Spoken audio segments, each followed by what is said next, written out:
Kenneth Lukwagandason, your host. Today we'll be getting the views of some stakeholders on the plan by government to grow the economy tenfold by the year 2040. Now, the government of Uganda has announced an ambitious plan to grow the economy 10 times over the next 15 years. The plan is outlined in the 4th National Development Plan, whose target is to expand the economy from $49.5 billion to $500 billion in the next 15 years. Now, the plan is based on focusing on what has been identified as priority sectors, for example, agro-industry, tourism, mineral development, science, technology, and innovations. That's what is being called the knowledge economy. Now, if this plan is actualized, it is anticipated that the per capita GDP will increase from $1,146 to $7,000. Savings will increase from 20% to 40% of GDP. The share of exports will be boosted and increase from 12% to 50%. And foreign direct inflows will increase from $2.9 billion to $50 billion. Now, the government says that this plan has not just fallen from the sky. It has been carefully thought out and is also based on lessons that have been taken mainly from the Asian tigers and Chile, with a main focus on increasing productivity, maintaining peace and security, harnessing areas of comparative advantage, and using meritocracy in the public service appointments. So today I have two stakeholders who follow closely matters of economy in our country to share their opinion on this plan and also advise where possible, especially how you ordinary Ugandans can be part of this anticipated growth. Let me introduce Dr. Fred Muhumuza, Senior Economist and Director at the Economic Forum of the Makerere University Business School. He has also been an advisor at the Ministry of Finance, Planning and Economic Development. Good evening and thank you very much for joining us, Dr. Muhumuza. Good evening, listeners and panelists in the room. Joining us, Ms. Jen Nalunga, Executive Director at Attainable, Uganda. She's also an expert on trade matters, both local and international, and also talks business sometimes. Good evening and thank you very much for joining us. Thank you so much, Kenneth, and good evening, our listeners and panelists in the room. Joining us, Ms. Jen Nalunga, Executive Director at Attainable, Uganda. She's also an expert on trade matters, both local and international, and also talks business sometimes. Good evening and thank you very much for joining us. Thank you so much, Kenneth, and good evening, our listeners. All right. And begin with you. They will go out there. We even find a defender is one heading in the ball and getting a score. So you want to see what exactly is our strategy besides the plan. And I was involved in the first National Development Plan. And I keep reminding people that plan was really anchored on the what we call the egg analogy. Trying to look at the different sectors of the economy because all of them are important. The judiciary is as important as security, and they are as important as energy supply, they are as important as education and health. So your plan should be speaking to how do all these things literally anchor into each other. If I'm putting money into education, what is my expectation? If I am not putting money into health, what is going to happen to the goats? Because you have put money into now Paris development model, you have given people money in Pillar 3, they have bought their goats, they have begun rearing their goats. Did you invest in the veterinary doctors? Now, you're already seeing we are having struggle paying medical interns. Medical interns should not be looked at as an individual. These are public goods. Any medical worker is a public good. Much as they have a benefit that they get paid. When COVID came, we saw how public really they were. They were the people we allowed to move when we locked down everybody. We moved them around. So if you're not investing in your health sector adequately well, you're not going to get the 15% growth. Because where is the shift from $2.9 billion of export to 50 going to come from? Not from government, but from a government plan and strategy to make sure I've invested adequately in coffee, in tea, in mining, in fishing, in the production of maize and the beet, which are done by these small-scale farmers. So what is your land policy? How can farmers leverage the land they sit on to get that bank loan? And what is the cost of the bank loan? Where is the road that is supposed to facilitate them to get the inputs in and get them out? So you want to look at that whole plan and say, is it all funded? Is it all adequately catered for the long term? Because right now, the employees of government in 2040 haven't started school. They are still in their mother's wombs. They are still playing in the gardens and at home. What investments are we doing in them, even as they are small children? I've been watching these American speeches, the convention by the Democrats, and the Democrats are closer to the people compared to the capitalists who are the Republicans. They are saying every person needs an opportunity. And the Obamas and will tell you how they were given that opportunity through their mother being able to do whatever they did. So every time I look at this woman carrying a basket of bananas in Kampala with a baby strapped at her back, I'm like, it's not about this woman carrying the basket. It's actually what opportunity are we creating for that child at the back? Because this child is the one going to give us and sustain the tenfold growth. Are we giving that child an opportunity to be looked after, to grow up in a sense that her brain or his brain will form ably well, get educated? Where are we rooting the foundations? The final part for me here is I was looking at Ethiopia's shoe industry when the Chinese came and set up a factory there. And we brought that person here with NTV to be the first to speak on the NTV Economic Summit series.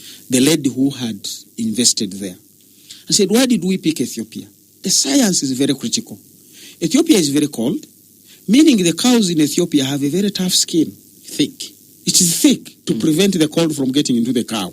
So already you begin to see that your geography can be leveraged. Now, do we understand that geography? What conversation are we having with Naro, with the people in Nachi Sasa, who are really leading and supposed to be feeding into this tenfold growth? And what investment are we doing in them now?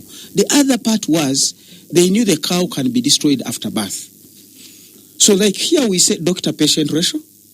They had a vet-animal ratio. How many animals should have a vet doctor? Where are these vet at the different levels? Degree holder, diploma holder, and they informed the education system in how do we train the vet people to be there. And then you begin to say, these are the number of jobs I expect from the livestock sector after this investment. So is our plan saying I'm putting so much money into sciences because I need so many chemists, so many zoologists, so many botanists to give me this thrust, which will give me this kind of employment, this kind of export, in order for you to move from 2.9 billion to the 50 billion. If that inner detail is not in there, then you're simply speaking to yourself, and you might fall in a ditch that is deeper than you thought it was. Right. Let's hear from you, Ms. Jane Nalunga. In principle, planning long term, 15 years from now, grow the economy tenfold, like Dr. Mhumuza referenced there, from $2.9 billion of exports to $50 billion. Are we getting there? Actually, from $49.5 billion to $500 billion. Yeah, well, that's the whole economy. Correction. The 2.9 and 50 is for exports. Okay. I am a pessimist, an optimist, by the way, not a pessimist. Because when you look at what we have, I don't want to use the cliche that we are endowed by nature, but we have the resources, we have what it takes to be able to grow this economy. And I think if we put our house in order, we can be able to do it, because we have the land, we have the minerals, we have what it takes. And I am happy that government is talking about planning, and they're also talking about learning from others, like Singapore, like the Asian tigers. Although the lesson has taken a long time to trickle in, because the Singapores and the Asian tigers have been here for a long time. And actually, I'm told we were at the same footing at the time of independence. We were. And as CIATINI, my organization, we have been asking government to be able to learn how others were able to do it. And I hope this time round, they can be able to pick actual lessons for us to be able to move forward. But going forward, being optimistic is not enough. when there are no actions. When you look at technology and so on, these are the sectors which are supporting the real economy: agro-industrialization, tourism, the mineral sector. And we have been asking government to put resources here. So if they say we are going to double the GDP in 5 years' time, how much money is going to agro-industrialization?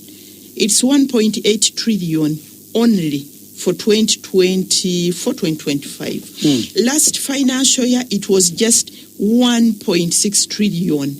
And you say this is going to grow the economy. Really? 1.6 trillion, that's pocket change, I know, for some people here in Uganda. So I'm asking, do we have what it takes to grow the economy? In terms of the budget, are we putting our resources where our mouth is?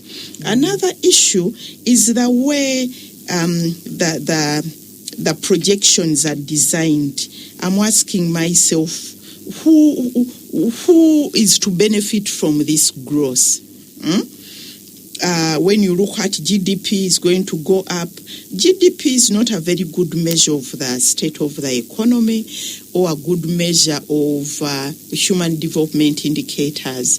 It's about aggregating all the goods and services in an economy, whether they are produced by anybody, they don't, so it's not a good measure of the economy, the human development indicators. They're also looking at increasing exports. And they don't say that these exports will be value added in order to create jobs. So they are looking at exports, and these are raw exports. On whose back?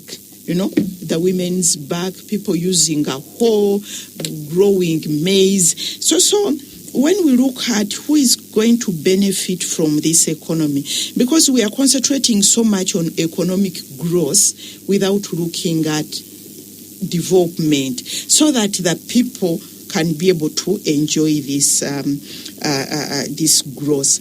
Another very important issue that they are saying they are learning lessons from Singapore and other countries. When you look at Singapore and the Asian tigers, they had discipline on how they were using the money, the plans, clear that this is the plan, these are the strategy.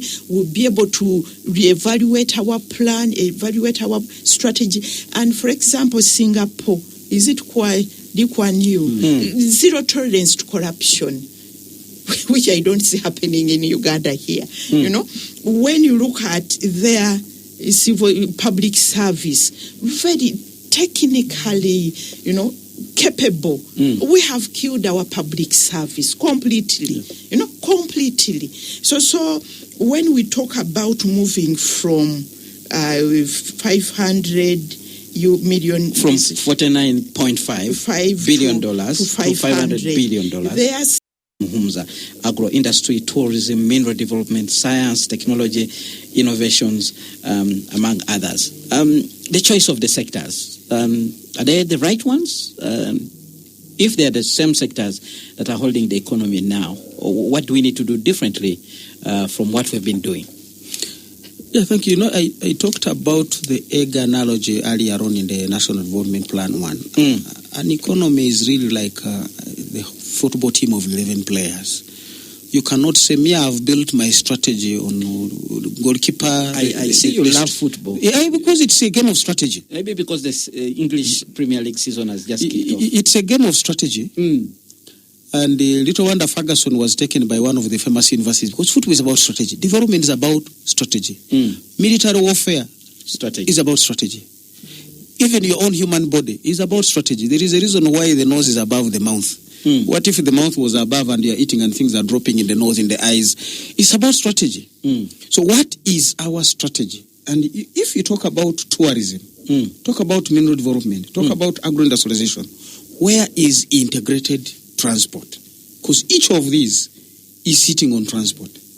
And in that egg analogy, I had said the share of the egg is security, is all these macroeconomics. The macroeconomics can ruin all these things. If you do not have your shilling aligned to where it should be the exchange rate, if you do not have the right interest rates, and sometimes your interest rates are high because government is borrowing to invest to boost these. But then by the time you are done with infrastructure, the cost of capital is so expensive that none of the people in any of these sectors can afford it. All right. So you've lost it. Let's try to go sector by sector. Let's begin with agro-industry. If we are talking about growing the economy tenfold, by now we should have the foundation. Do we have it? What are you seeing in agro-industry? What are you talking about agro-industry? Look, you have put money into Atiak, right?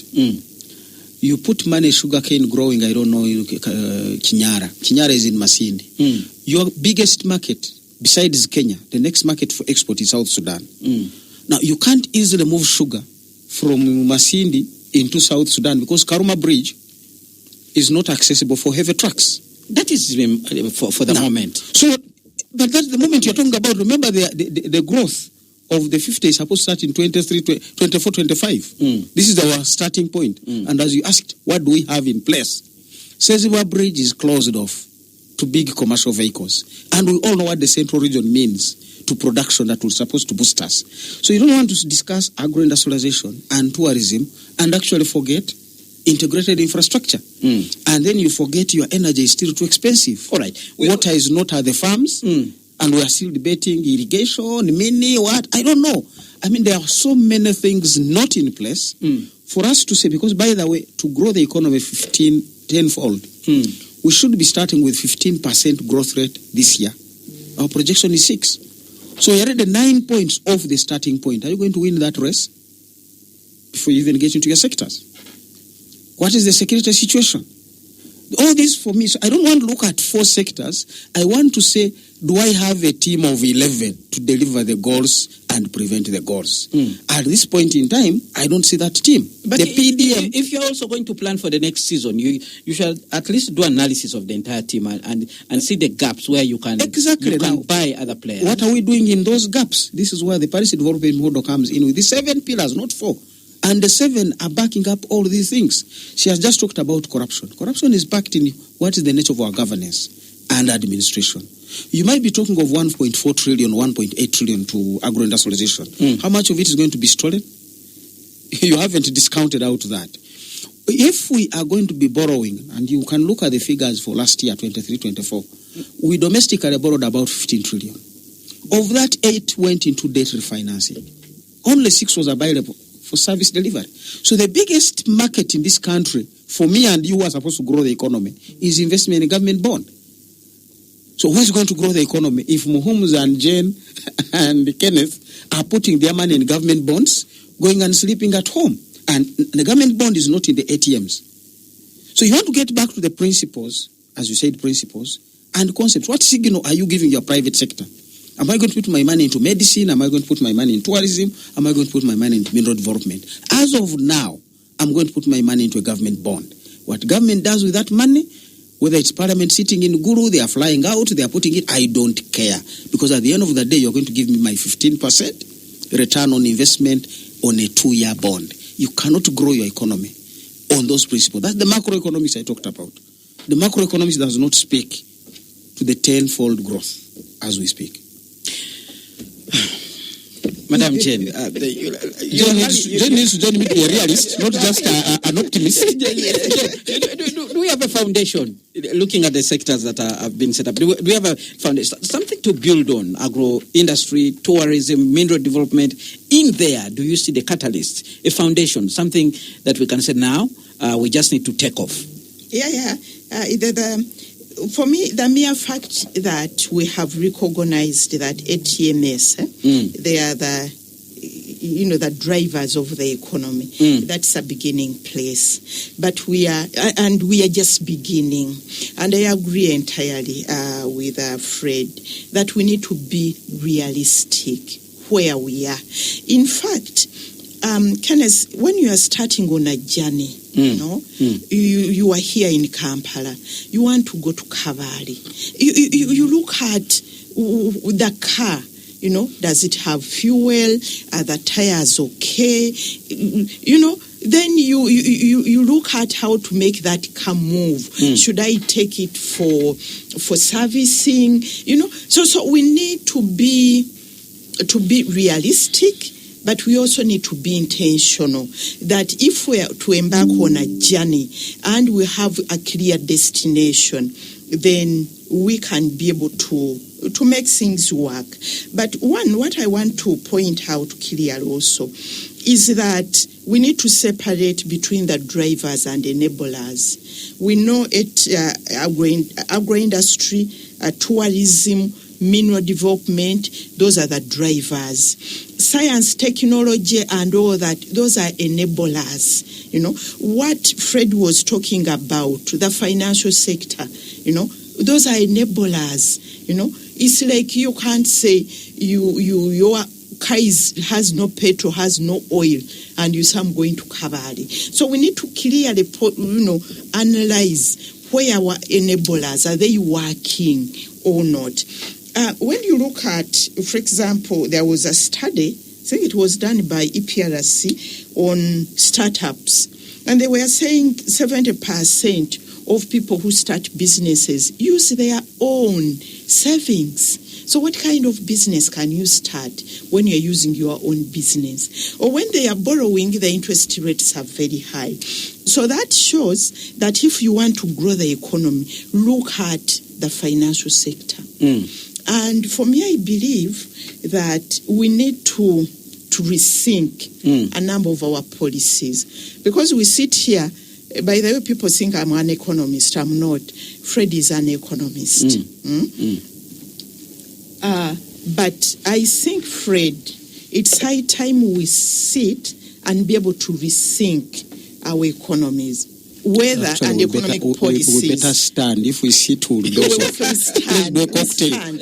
For example, the issue of the bank, we liberalized the financial sector, services and goods, the entire economy. Is it we stand up and rethink that liberalization, the privatization? We talk about private sector led economy. In fact, on this journey to getting the 50 billion, 500 billion. 500 billion. In Uganda we say utabalika, we don't count. There is monies which are beyond count. Money that can make you crazy. But what I'm saying, that we need to sit before we talk about private sector led. Can we put that aside and be able to say, if we are to embark on this journey, what should be the role of the state? All right. What should be the role of the private sector? But maybe also another issue which I want to point out, because you were asking, Fred, whether there are things which we need to change in this framing. All right. Why don't we get to that when we return from this break? Now, stay tuned, Radio 1 FM 90 Spectrum will be continuing in a short while, but do share with us the messages on our WhatsApp line, which is 0703-090-090. When we return, we'll continue looking at this plan by the government to grow our economy tenfold by the year 2040. Is it achievable? What do we need to do to be able to get there? How can an ordinary Ugandan be part of this anticipated growth? Spectrum continues after this break. Thank you so much for staying with us on Spectrum. Our topic of discussion today, we are looking at the plan to grow the Ugandan economy tenfold by the year 2040. That's a plan that has been put forward by the government of Uganda. It involves, focusing on a number of sectors: agro-industry, tourism, mineral development, science and technology, and the knowledge economy. This plan, if put in place, is envisaged to grow the economy from $49.5 billion to $500 billion within the next 15 years. Madam Jane Nalunga, before we went for the break, you wanted to tell us what you think we need to do differently in order to get where we want to be. Okay. When we talk about the plan, we are talking about agro-industrialization. But I think we need to be more specific. In agro-industrialization, what exactly are we talking about? Are we talking about coffee? As a country, we need to be clear what are our cash cows. Is it coffee Is it cows? Our dairy industry. And when we are clear that we agree that these are our products, then we analyze how can we do better, what needs to be done. We look at the entire value chain right from the input. Let me give you an example. Coffee is our second export product, and it employs so many people, but the inputs are very expensive. I try to grow coffee. A seedling is 3,000 shillings. The cutting. The fertilizer is very expensive. The weeding and everything. And when it comes to the standards, people sometimes also pluck the green beans. When it comes to the marketing, when you look at coffee marketing, most of the companies which take out our coffee are multinational companies. They are not our own companies. So if we go product by product, even if we say now maize, what do we need to do? How do we add value? What needs to be done in terms of the budget, in terms of policies? When you look at, this write-up, the plan, it talks about FDI. Using FDI. In order to attract FDI to a specific sector, you need to know that sector and where exactly to incentivize the FDI to go. Again, let me give you an example. We got investors to go into coffee, and they went to Mubende, displaced the small-scale producers, and they started growing coffee.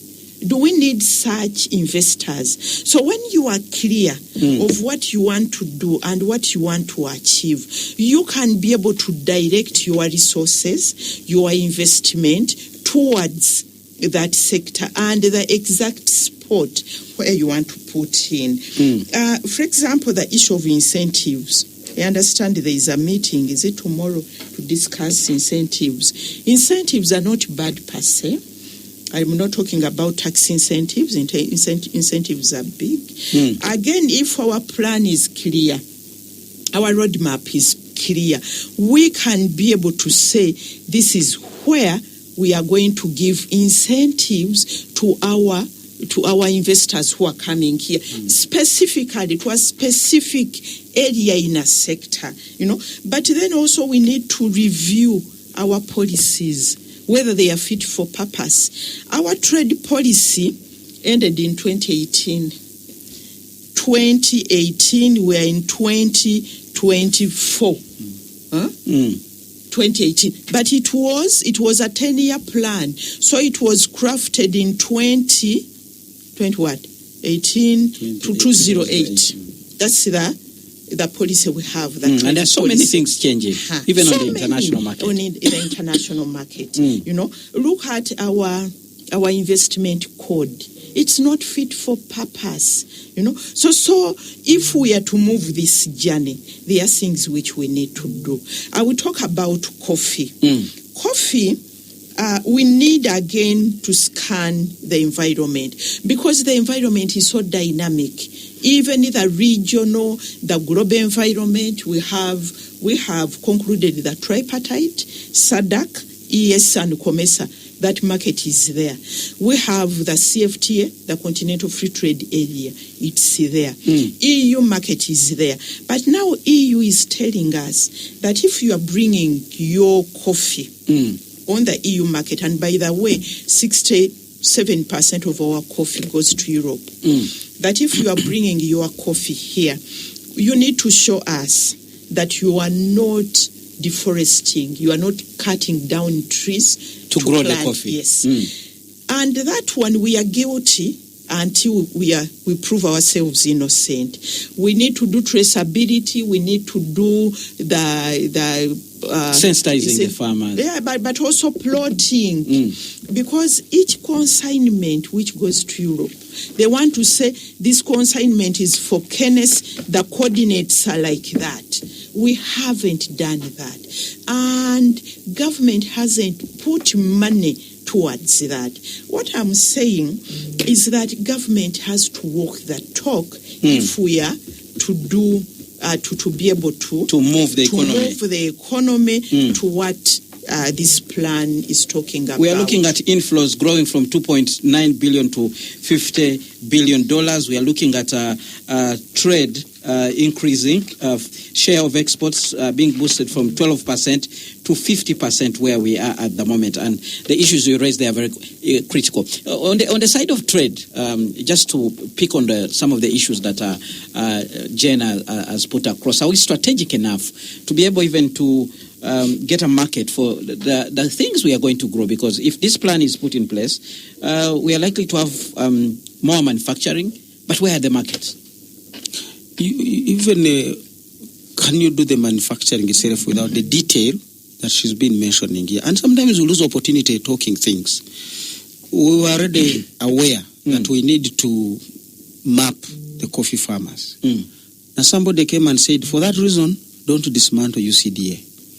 For that reason, Uganda Coffee Development Authority. For that reason, give UCDA 16 billion to go and map the farmers. Just 2 months ago, we have traversed the whole country doing a population census, including the coffee farmers, using GPS, because we're using these digital things. When are we going to get to a one government concept? We could have added just that one small question to say, are you a coffee farmer? And digitalize that person. That information would already be with us. So when are we going to move away from that business of segmented government and do rationalization of government? Because we don't have money to grow the economy tenfold. We must begin by rationalizing expenditure. To save the little we have, get more mileage. She talked about fuel. Sometimes when fuel was very expensive, not that now it's not. But remember, there were times when you would get to a slope, you switch off the engine. The car rolls. Today's cars, of course, they need the engine running to brake. But there were those other cars, you could switch off the engine, you roll, you restart in the valley and move on. So when are you going to leverage the little money that you have? This economy, the budget we have of 72 trillion, 46% is into debt service. You haven't paid wages. Now you're going to end up cutting non-wage recurrent, which is the real money that buys the fuel after you have bought the car. So we must start there and say, how can we find the money to grow the economy tenfold? That's going to be a serious political discussion.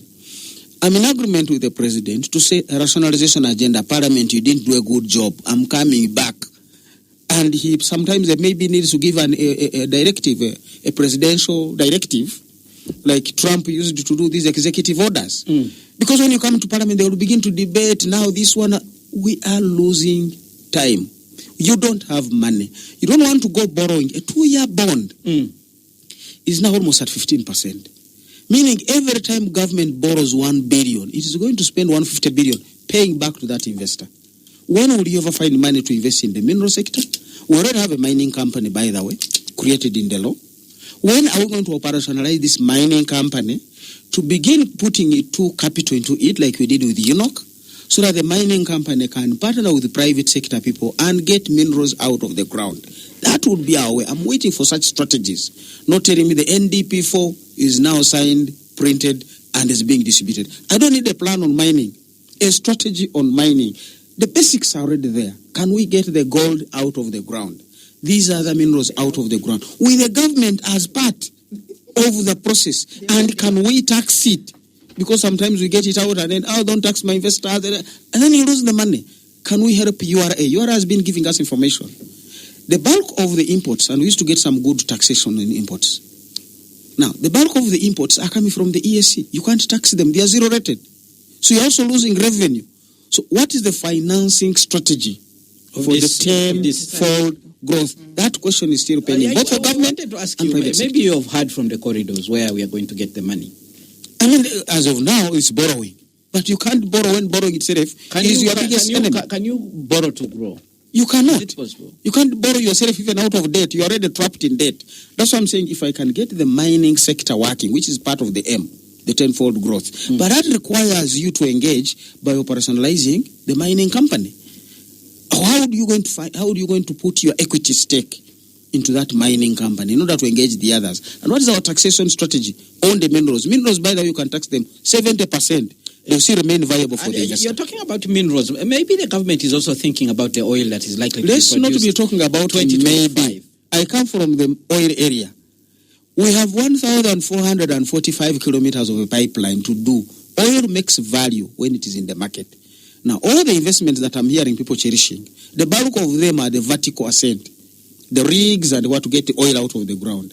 I'm watching the space. When do we do the pipeline from Bulisa all the way to Tanga? Now, that 1,445 kilometers, even if you are to do a kilometer per day, you need 3-4 years to finish. And knowing how Uganda implements these projects, maybe Tanzania, which has the bigger part, will be more efficient.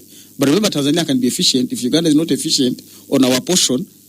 So you begin to see the oil is not there even by 2030 because that pipeline will not be there. Really? And that is already 30% of your planned tenfold growth to 2040. So we are not here that we don't want to discuss the realities. Mm-hmm. I'm saying, where is my team? Some teams are actually relegated. Go back and plan. And they come back. Some after 4 years, some never come back. All right. That's why Uganda is not in the World Cup. We know. Well, Dr. Muhumuza and Ms. Jen Nalunga, I must say you are unpatriotic Ugandans. Because you have all this information, but you're not sharing it with your government. Aren't we sharing now? You're sharing here, but yes, you should be patriotic enough to go and tell these people what you're talking about, which is likely not to work out. Which people? Those who are in the kitchen cooking these plants. We are saying it will work out if. Yes. If. And if and only if. As we say in financing strategy, yes. This is happening. That's what we are saying. Dr. Muhumuza, you come from the oil region, like you said. Now you're saying we might not have the oil even by 2030. Yet we were waiting for it just. I always use the analogy. I say a pregnancy is 9 months. This is September. If it's not pregnant now, don't expect a baby in January. Because the 9 months must pass. I know there can be science, but even then, you need some minimum months. Because you're going to spend the time more in the nursery. In the incubator. So can we say how fast are we going to do the 1,445 kilometers? Going by Uganda and we haven't started. I haven't seen enough segments of pipeline moving to that side. There are certain roads we were supposed to do, by the way. What we did were roads in the oil region, not oil roads. Because some of the areas where the pipeline is passing, a real decent road that will even allow a pickup is 20 kilometers away. I come from that area. Me, myself, I have to park my car, get on a border to go and visit my relatives. And then my relatives tell me, we were compensated here, the pipeline is going to pass under that tree. I'm like, okay, when is the pipeline segment going to be delivered here and how? These are realities. We are not going to fool ourselves. Uganda is not going to the World Cup in the next 10 years. But Africa Cup, maybe next cycle we are going to be there. So these are realities, and you want to face them. It's not that you hate anybody or you don't want to, but realism really matters. Mr. Museveni was not having drones and mambas when he was in the bush. The cherished weapon he wanted was the AK-47, an RPG, bills, bandages for his soldiers. He knew eventually he would capture Kampala, but that was a plan for after 1986. So get back and say, what was Mr. Museveni's high command discussing in 1982? It wasn't about drones. It was actually landmines to disable the enemy territory. So as we plan our growth, we will be there. But can we be discussing the things we should be discussing now? Financing strategy both for government and private sector. Smallholder farmers, because they are the majority here as we speak, we shall have industrial parks. But before then, can this person growing coffee on a 2-acre, 4-acre model find the right financing, find the right culvert, find the right doctor, find the right child, find the right seed to plant? Those are basic conversations I want to have with my team. Is in narrow. If I'm planting coffee, which coffee should I be planting? Sugarcane, which one? Cows, which ones? And we haven't funded narrow. Aflatoxin. Should we be discussing aflatoxin? Really? The guys in Nakesasa have told me they have Aflasafe. All they need is how do we roll it out. Maize exports can give you a low-hanging fruit. We've been doing a maize study for the last 2 years, coming to an end at the Makeni University Business School. There is potential. A lot. But when you look at what we produce and what we export, you look for the export and it's so minuscule. Because first of all, we consume the bulk of it here, which is good, food security. But we need to ramp up that production so that we can consume and export. So what is our maize strategy? I'm not sure you have it. And on maize, by the way. Yes. Zimbabwe, because we have an office in Zimbabwe. Zimbabwe, they have no maize. They have no maize. Because the drought, they are looking for maize. Zambia is the same, Kenya and Sudan are looking for maize. They are looking the Germans and Netherlands are looking for fish. Where is fish? And that's why we need to go back when we are planning. We go back to planning for maize. What's happening? Maize. What are the inputs? What do we want? What are the storage? Because you see, for example, we are losing almost 40% of our produce in post-harvest handling. Yes. So there are things which we need to put in order. All right, we have feedback coming in from the listeners, so I'll read out the comments. We begin with this one from Henry Trinamasko, who says, without well-functioning institutions, proper system of checks and balance, and effective administrative capacity, corruption and incompetence will continue to bog down everything, and their 2040 plan will remain a dream. Then we have another comment, Okello Patrick, listening in from Buseja. The plan is very good, but the current managers at the top are not reliable. The kind of decision they take is not realistic to the current or future needs. The leaders we have tend to plan for the developed nations, not the third world countries. We can do great things in this country without too much borrowing, except if we can stop politics of patronage. Farmers need guidance from the elite, but the elite have failed them. Then we have a comment. Good evening, moderator. Uganda's economy is growing steadily, but the only challenge the economy is facing at the moment is corruption. If our leaders can address corruption, we are good to go. That's a comment coming in from Kibet Patrick Nabutanyi, District Communication and Information Officer, Bududa District Local Government.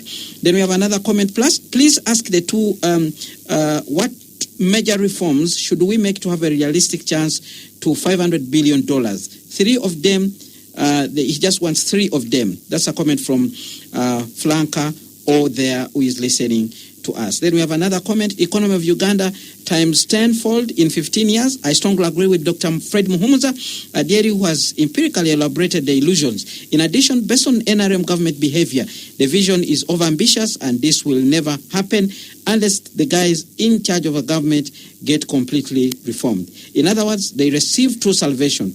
When all the sectors which are supposed to hold the economy are suffocated, this will never happen. In fact, if the government does not revise their strategies, the economy is even bound to suffer and drop into the negatives than growing. Thanks to Jen, the vehicle Uganda is looking at has no tires, not serviced, has no fuel, and not even move it at night since it doesn't have headlamps. Finally, I'm also not an economist but a medic. But honestly, one needs not to know rocket science to see the obvious blunders and lack of commitment by our snoring government. They better wake up, get reformed to achieve the dream. Doesn't leave a name behind. Mawa Amazo, listening from Moyo in West Nile, writes in and says, good evening, Kenneth and the team. Instead of rural electrification, because connecting electricity to a house is 700,000, how many can raise that amount in the village? I wish our government could connect pipelines for water, then advise our people to grow coffee and cocoa. Uganda will be the leading producer in Africa. That will propel our economy faster than providing lip service to our people. That's a comment coming in from West Nile. They are raising a key issue there on water for production. Well, those are some of the comments that are coming in. Let's wrap up with the responses and then see the way forward. I'll begin with you, Jen. Thank you so much, our listeners. I think what's clearly coming out is the issues around institutions, issues around management, leadership, corruption, So those are they called the soft skill, yes. But they are the foundation on which governments are built, states are built. And for me, I think it's really a pity that we don't have that foundation and that the people are becoming really disillusioned in this government, which is really, really unfortunate. But moving forward, I think it's important to be able to agree as a country where we really want to go. We need to agree on the theory of change, by the way. If we are here, how do we move point Somebody B. says we need real salvation in the comments. Over salvation from what? Well, he seems to suggest that. But what's important? Maybe a paradigm shift. That's what it's saying. Total change. And this is what we are talking about, really. The way we are looking at things. It's. These are issues, I think, which you can discuss in 1 hour. But we need to look at what we need to do and how we do it. The little money we have, how do we use it? Rationalizing our expenditures, and maybe we need to separate. I don't know, maybe it will be difficult, but politicking is also killing our economy, so we need to be a little bit more intentional. We need to plan better, and we also need to work. Government needs to work as a team, coordinated. Because, for example, when it comes to, I talked about the regulations, by the way, they are not on coffee alone. The regulations are on cocoa, on palm oil, on soya bean, and they will go up even to maize. They just want to see how are you producing. Maybe they're trying to close us out. Not really. And we just don't know what's going on. Yeah, I know what they are doing is not right, because EU is doing it on the basis of addressing the climate crisis, but we never created that crisis in the first place. And in another forum, as Yatini, we have been fighting against this, that EU is being unfair. They polluted, they caused the crisis, yet they are pushing it on to us. And when you look at the debate, what's going on in the climate debate, the principle is polluters pay. You polluted, you pay. So those are issues which our government should be really, really looking at. But going forward, on this plan, we need a lot of thinking. We need to do a lot of rationalizing. We need to do a lot of planning. But as a country, we are not in a good place. We have so many good plans which are not rooted in any reality at all.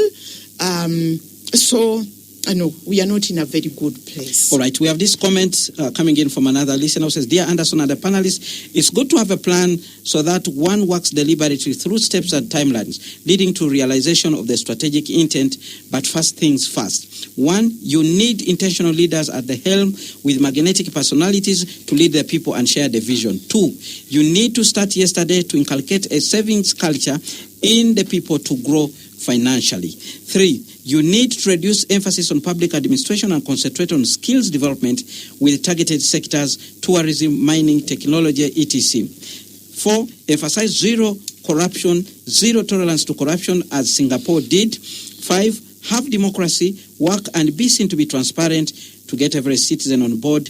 Let institutions work in the country and avoid reference to one leader. Well, those comments coming in there from a listener. Very quickly, Dr. Fred Muhumza, your closing remarks as we come to the end of the show. My closing remarks is actually to endorse all those closing remarks that our listeners and Jane have put on the table. Like my friend, the late Professor Mutevile used to say, rest in peace. I have nothing useful to add. It's really institutions, it's governance, it's all software things. I mean, we brought BIDICO here to really support us with agro-industrialization, creating jobs at home. BIDICO is here importing a lot of cooking oil to process it. So what became of the farmers in the Lango sub-region who are doing simsim, sunflower, and soya bean? How do you bring out those aspects? And I'm not going to blame BIDICO. No. Because they have a factory here. They're not just money makers. You brought them, they have set up a factory here. They are looking for the raw material, they can't find it sufficiently. All right. They have to look for it. So for me, nothing useful to us. Quite a good discussion. Ugandans, you look to be alert.